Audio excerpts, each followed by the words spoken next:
So today I want to talk about my Black Bay 58 925, a watch that I've owned for over 2 years now. I sent it into Tudor to see if they could do something about this massive scratch that I laid into the case by when I was changing one of the straps. I was trying to put a metal bracelet on it, and I am really bummed out. Ever since that, I've sort of it doesn't bother me enough where I don't wear it, because unfortunately it's on the top lug, so when you're wearing it, you don't see it.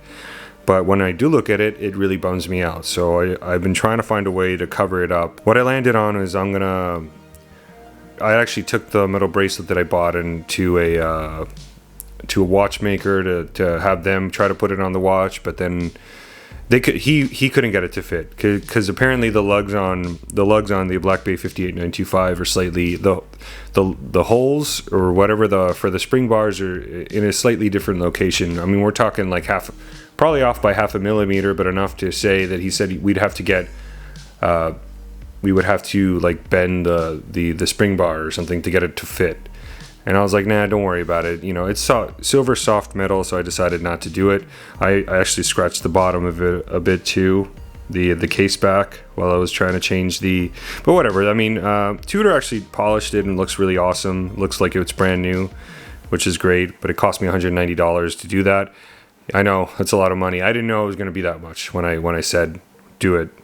But because I thought that they were going to be able to do something about the scratch. Again, yeah, I know this is a precious metal watch, and whatever, I just wanted to see what they could do about this horrible scratch, and but whatever. They didn't do really much of anything. They just made it look like new again, which is, it's fine. But yeah, a lot of money to spend on that. I could have done it myself. So I decided, I tried the metal bracelet thing, and, honestly, I don't think I would have been able to live with it, because it just doesn't match so I decided to get some rubber straps, and I found this place called Vanguard that sells them.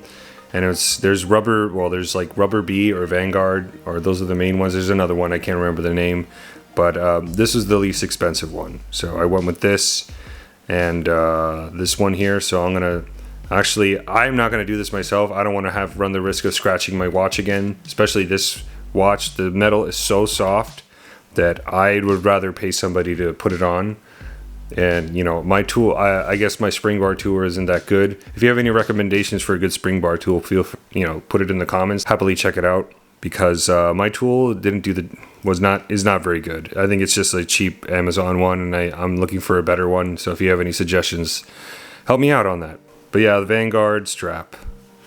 So I decided to go with a black strap, because you can get some straps in gray, but I feel like you're just never gonna match the taupe color of the gray. And I don't know. There's something nice about. I think that looks good. I'd rather just go with black. It's just a classic style. I think of a diver rubber strap, and I think first thing that pops in my head is a black strap. So it's also going to make this a little less dressy, and I feel like it'll make it a little more sporty. And I'm kind of looking forward to like wearing it on more occasions. I usually just wear this watch to work, because it's on a leather strap, and it's sort of it's a really nice shiny watch too, so it's very appropriate. Any other watch I would put the rubber strap on myself, but this watch, And the reason why I went with this particular strap is because it's integrated, so it's going to cover up the nasty scratched. Well, when I come back, it should be installed in the watch, hopefully, and you can check it out, see how it looks. Later. So I got my Tudor Black Bay 58 925 back from the watchmaker. And yes, it needed to go to the watchmaker because I spoke to him and he said it was incredibly difficult to install this Vanguard strap onto this watch. I believe, there are other watch straps that you can buy, like Rubber Bee makes one. I think Everest makes one that is supposed to fit better with the 925. Unfortunately, the spring bar holes on the lugs for the Black Bay for the 925 are not exactly the same as the steel one, meaning that you have to kind of get creative. I believe what he did was he bored out the actual rubber within the strap just to make it a little more, flexible, not a little more like have a little more flexibility with its placement, even though it does fit it is nice and tight. There are no visible gaps. and I honestly think it looks amazing with this black strap. Yes, I know most people kind of go with a gray looking strap. I guess I'm a little more old school or a little more conservative. I think of a diver, I think of a black strap personally. I know a lot of people like to get fun with it and try to match the dial color with the gray strap. The way I see it, you're never going to get it to match perfectly, and maybe some people don't care about that, but I kind of do, and I'd rather just go with the black strap. It sort of gives me the vibe of a like an Oyster Flex on like a Yachtmaster. Maybe they make a couple of white gold Yachtmasters that have, you know, black Oyster Flex straps. Rolex is the king of making timeless luxury. You know, they make things that are timeless, because, you know, these are the watches that they make are going to be passed down through the generations, and they know a thing or two about what makes a timeless design, and they went with black. You know, if Rolex goes with black, obviously, this is a Tudor. I think it is appropriate. This is a precious metal watch. I think black just went so nicely with this watch, given the you know, the stark contrast between the shiny silver case and the black strap. I think it looks amazing, and I even got the watchmaker to put the silver buckle on the aftermarket strap. Overall, I'm very happy with this, even though it was a huge pain in the ass and actually cost me $75 to put this strap on this watch.